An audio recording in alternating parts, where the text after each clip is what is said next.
Welcome to the Now and Beyond podcast, hosted by Ryan Canfield, founder and president of Victus Wealth Management. Whether you're seeking financial freedom, investment insights, or simply looking to optimize your lifestyle, tune in for conversations that empower you to achieve a balance between enjoying the present and ensuring a resilient financial future. Welcome to a podcast where the art of living well today intersects with the science of planning for a brighter tomorrow.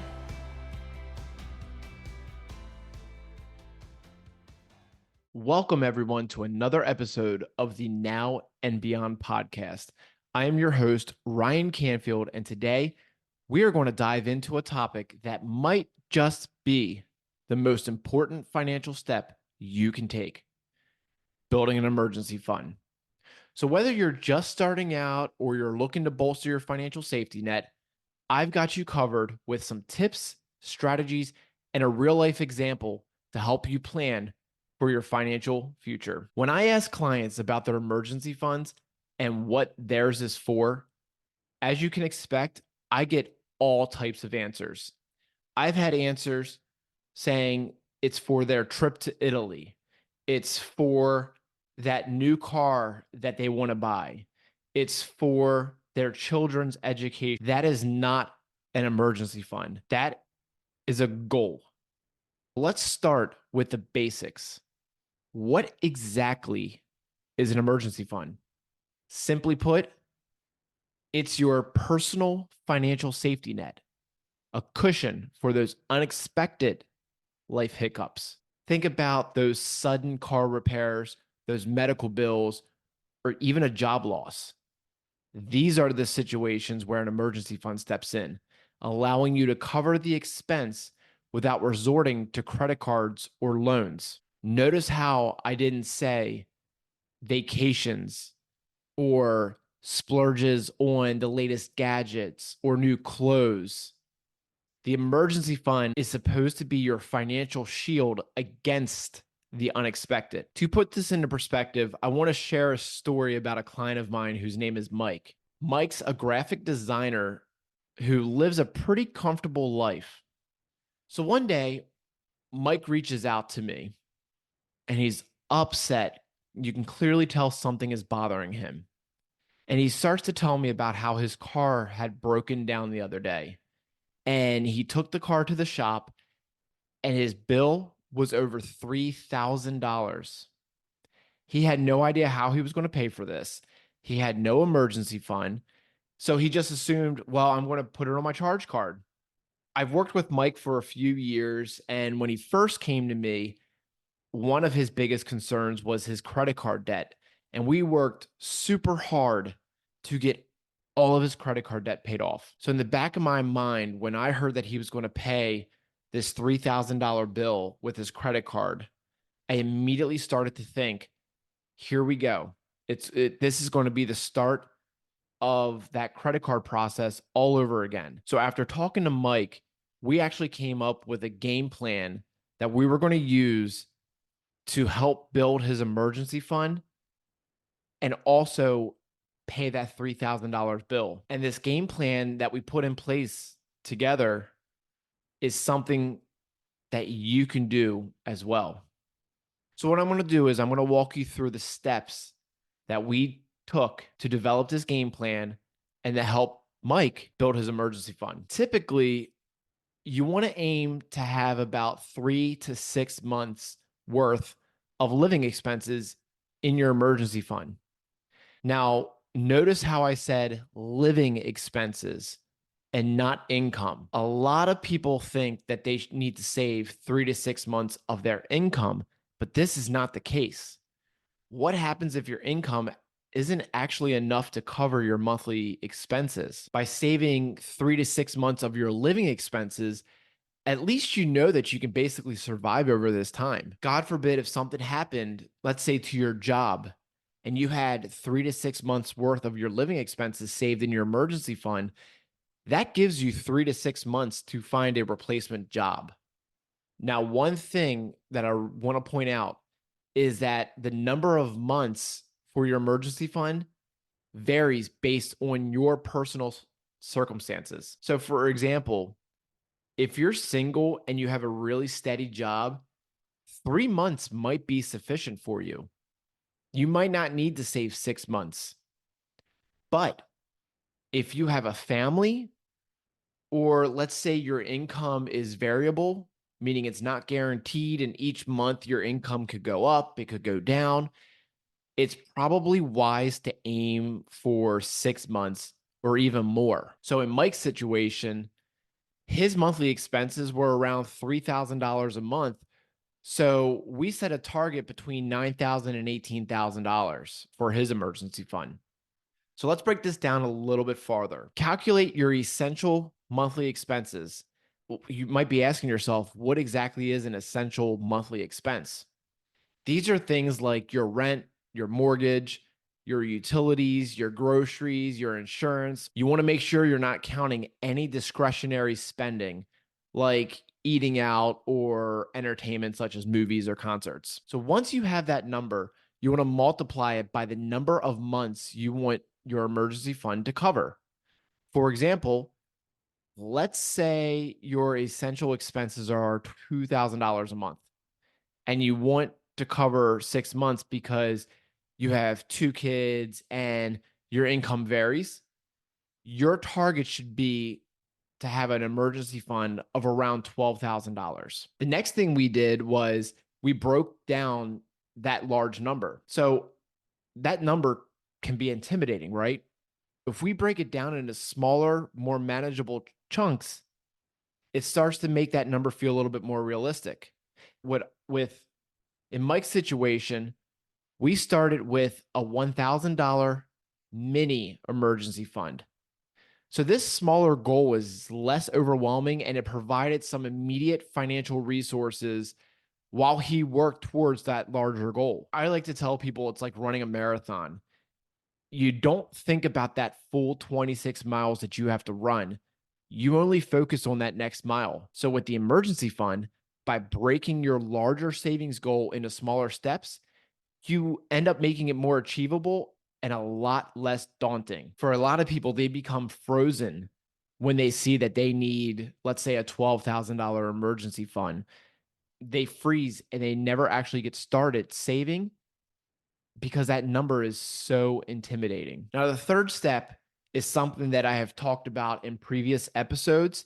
It's to automate your savings. One of the best ways to ensure consistent savings is by automating it. What this means is you set up a monthly transfer from your checking account to a savings account or another separate account. So for Mike, we set up a $200 transfer from each paycheck. So he was paid twice a month. So right after his paycheck hit his checking account, $200 was automatically transferred right out of his checking account and put into a savings account. This set it and forget it approach ensures that your savings grows consistently without you having to remember to transfer the money each month. Like I like to say, it's out of sight, out of mind, but able to grow. Automation is powerful because it removes that temptation to spend that money. Once it's in your savings account, you're less likely to spend it on impulse purchases. Plus, let's be honest, watching your savings grow each month can be incredibly motivating. Now, the fourth step is something that I find is probably the most challenging for clients, is to cut back your spending temporarily. And notice how I said temporarily. You want to sit down and look for areas in your budget where you can cut back.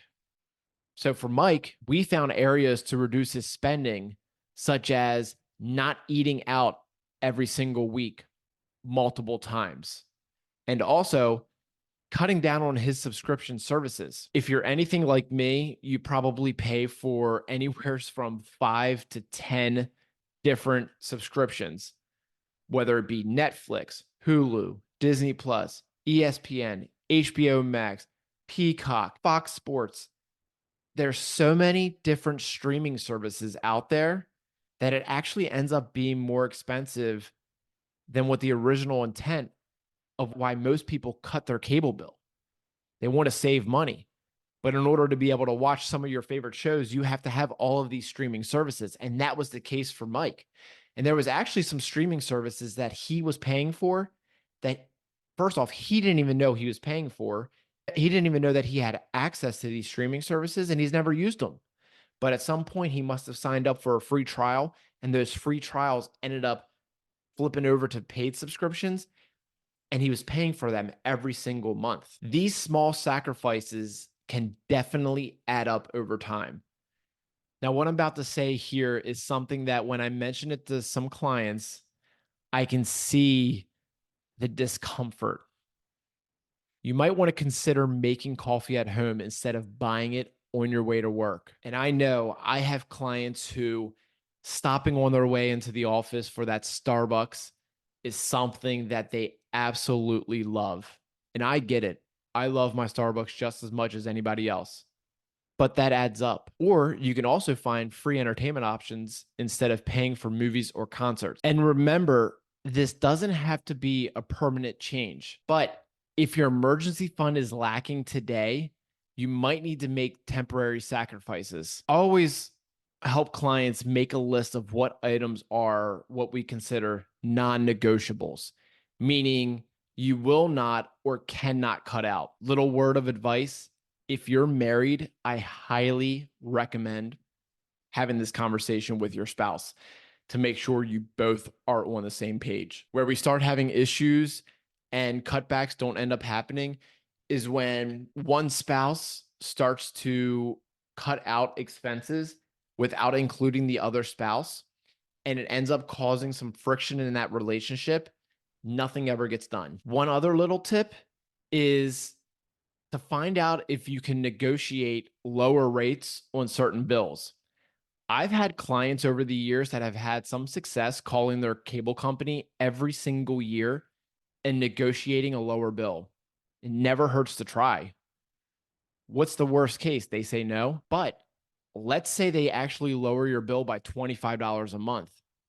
Now you can take this additional $25 and add it to your emergency fund each month on top of the dollar amount that you're automatically transferring over. The fifth step is windfalls and extra. So any extra cash that Mike received, such as his bonuses at work, his tax refunds each year, or his income from his freelance gigs that he picked up on the side just to earn a little bit extra money, went straight into his emergency fund. And it was really surprising how quickly these windfalls can add up. So whenever you get an unexpected sum of money, you have to resist the urge to spend it right away. Instead, try to funnel it into your emergency fund.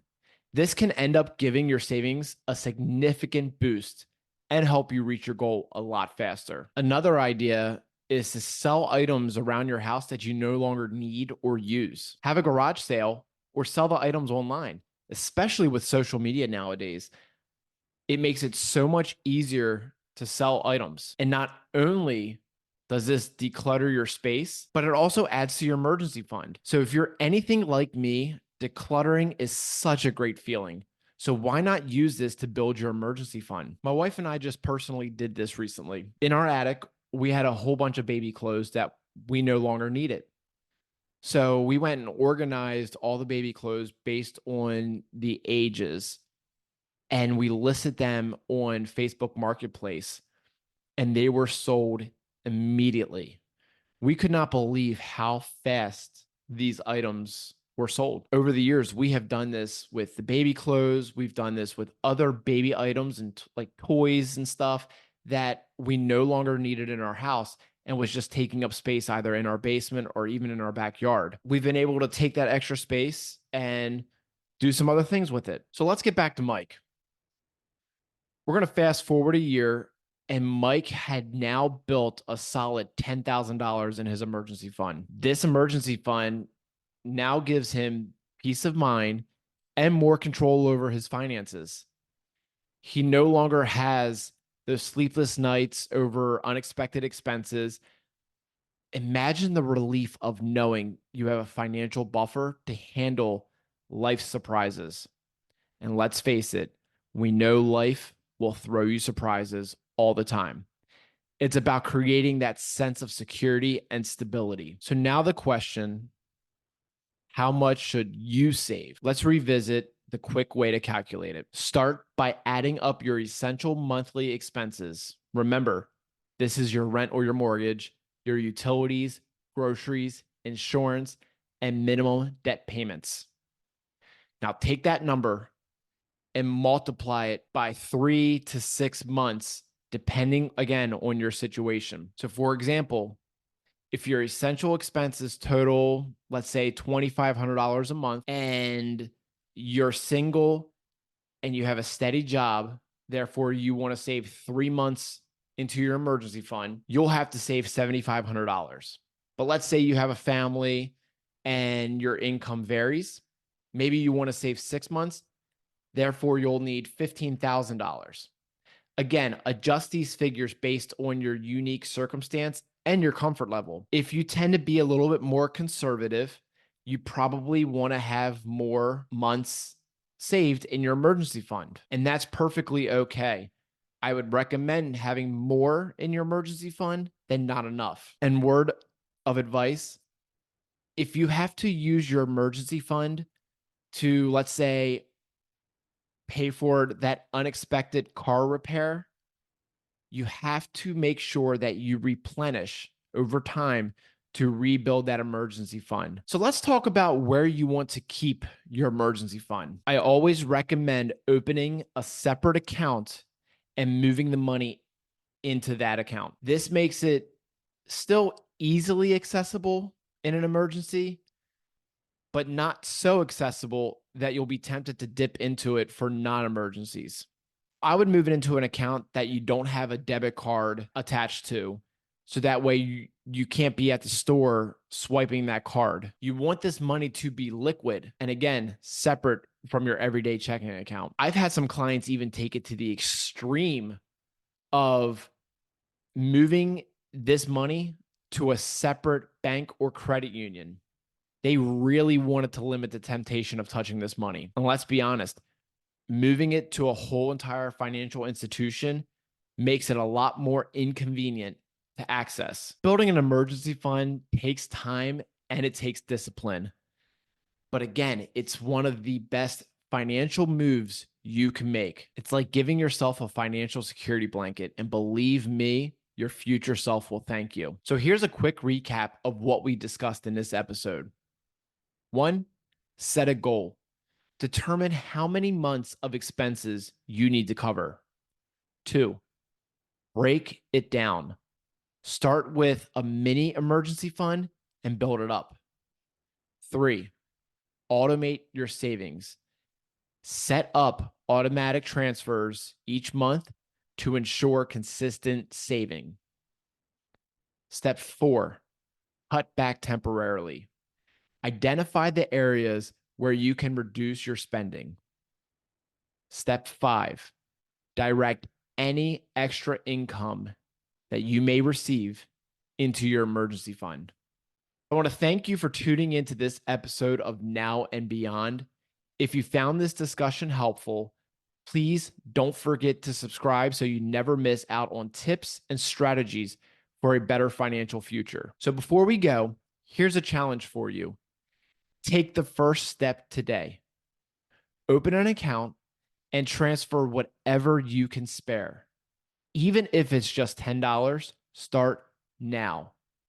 You'll be amazed at how these small steps add up over time. The opinions voiced in this podcast are for general information only and are not intended to provide specific advice or recommendations for any individual. To determine which strategies or investments may be suitable for you, consult the appropriate qualified professional prior to making a decision. Securities and advisory services offered through LPL Financial, a registered investment advisor. Member FINRA SIPC.